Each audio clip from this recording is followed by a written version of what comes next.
हिंदी और राष्ट्रभाषा को लेकर एक बार फिर से बहस छिड़ गई है और इस बार बहस के सूत्रधार बने हैं बॉलीवुड के एक्टर अजय देवगन और कन्नड़ के एक्टर कीचा सुदीप। दोनों के बीच हुआ ट्विटर वार ने एक लंबे समय से चल रहे सवाल को फिर से जिंदा कर दिया है। सवाल यह है कि क्या हिंदी हमारी राष्ट्रभाषा नहीं है।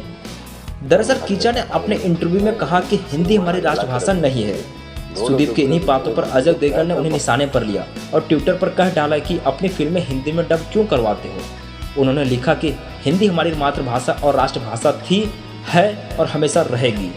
बहरहाल अजय देवगन की बात किस हद तक सच है यह जानना बेहद जरूरी है। इस बहस के बहाने ही सही आप भी जान लीजिए कि हिंदी हमारी राष्ट्रभाषा है या नहीं, और अगर हिंदी हमारी राष्ट्रभाषा नहीं है तो फिर कौन सी भाषा है। हिंदी राष्ट्रभाषा नहीं है तो फिर क्यों नहीं है। अजय देवगन के फैंस भले ही उनका सपोर्ट कर रहे हो, लेकिन उन्होंने जो कहा वह फैक्ट्स के आधार पर गलत है। यहाँ तक कि कॉन्स्टिट्यूशन ऑफ इंडिया के मुताबिक उनकी बात यह गलत है। जी हाँ, यह एक फैक्ट है कि हिंदी हमारी राष्ट्रभाषा नहीं है। अगर आप पहली बार यह जान रहे हैं तो हो सकता है कि आपको आश्चर्य हो रहा हो, लेकिन सच यही है कि हिंदी हमारी राष्ट्रभाषा नहीं है। हिंदी राष्ट्रभाषा नहीं है बल्कि राजभाषा है। ज़्यादातर लोगों को यह लगता है कि हिंदी हमारे देश की राष्ट्रभाषा है क्योंकि देश में बड़ी संख्या के लोग हिंदी बोलते हैं और समझते हैं। संविधान के पार्ट 17 के आर्टिकल 343 में संघ के राजभाषा के रूप में हिंदी को स्वीकृति दी गई है। 14 सितंबर 1949 को हिंदी को राजभाषा का दर्जा मिला और इसलिए इस दिन हिंदी दिवस के रूप में मनाया जाता है, लेकिन इसे राष्ट्रभाषा नहीं बनाया जा सका। यहाँ तक कि आज तक पूर्ण रूप से राजकाज की भाषा भी नहीं बन पाई है, जिसकी वजह से यह हमेशा चर्चा में ही रहता है। सवाल यह है कि जब इंडिया के ऑलमोस्ट आधे लोग हिंदी बोलते हैं तो हिंदी को राष्ट्रभाषा बना देने में गलती क्या है। अब मैं आपको 3 साल पहले हुए एक इंसिडेंट के बारे में बताता हूँ।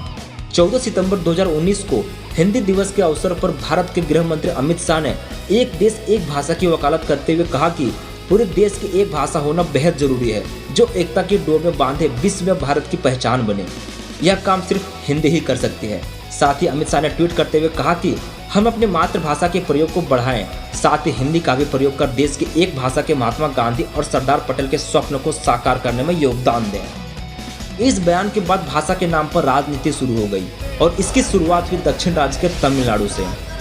सबसे पहले विरोध तमिलनाडु से शुरू हुआ। डीएमके के अध्यक्ष एम.के. स्टैलिन ने कहा कि गृह मंत्री के बयान ने हमें झटका दिया है, इससे देश की एकता पर असर पड़ेगा। हम साहस से बयान वापस लेने की मांग करते हैं। देश में एक भाषा की कोई जरूरत नहीं है। स्टैलिन के इस बयान के बाद ओवैसी, वाइको, ममता और कमल हसन ने कुछ ऐसे ही सवालों के साथ अमित शाह के ट्वीट का विरोध किया। आज़ादी के बाद हिंदी को राष्ट्रभाषा बनाने के समर्थन में महात्मा गांधी और जवाहरलाल नेहरू भी थे। तमिलनाडु और कर्नाटक जैसे स्टेट में हिंदी विरोध का एक इतिहास रहा है।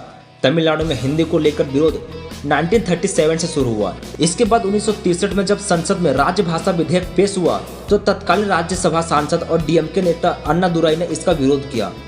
जब संसद में राजभाषा विधेयक पास हुआ तो तत्कालीन मद्रास राज्य के सड़कों पर इसके खिलाफ प्रदर्शन शुरू हो गए और मदुरई में दंगा भड़क उठा। आखिरकार तत्कालीन प्रधानमंत्री लाल बहादुर शास्त्री को राज्य में हिंदी की अनिवार्यता से अलग त्रिभाषा फॉर्मूला लागू करने की बात कहनी पड़ी थी। जनगणना 2011 के अनुसार भारत में हिंदी सबसे ज़्यादा बोली जाने वाली भाषा है, यानी भारत में लगभग 43.63% लोग हिंदी बोलते हैं।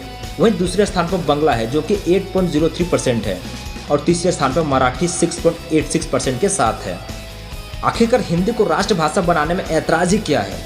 भारत में लगभग 44% लोग हिंदी बोलते हैं जबकि दूसरे स्थान पर बांग्ला बोलने वाले 8% लोग हैं। सवाल उठता है कि यदि हिंदी को राष्ट्रभाषा न बनाई जाए तो फिर किस भाषा को यह दर्जा मिलनी चाहिए। संपूर्ण भारत में शायद ही कोई ऐसा राज्य है जहां हिंदी ना बोली जाती हो, भले संख्या जितनी भी हो। उदाहरण के लिए तमिलनाडु। क्या यह संभव है कि तमिलनाडु में हिंदी बोलने वाले एक भी ना हो। पूरी दुनिया में सबसे ज़्यादा संख्या में बोली जाने वाली भाषा चीनी, दूसरे नंबर पर अंग्रेजी और तीसरे नंबर पर हिंदी है।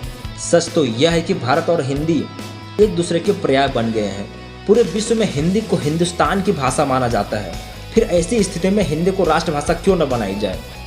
यदि हिंदी भारत की राष्ट्रभाषा बन जाती है तो क्या भारत की 21 सूचीबद्ध अन्य भाषाओं को छोड़ दिया जाएगा। क्या यह संभव है?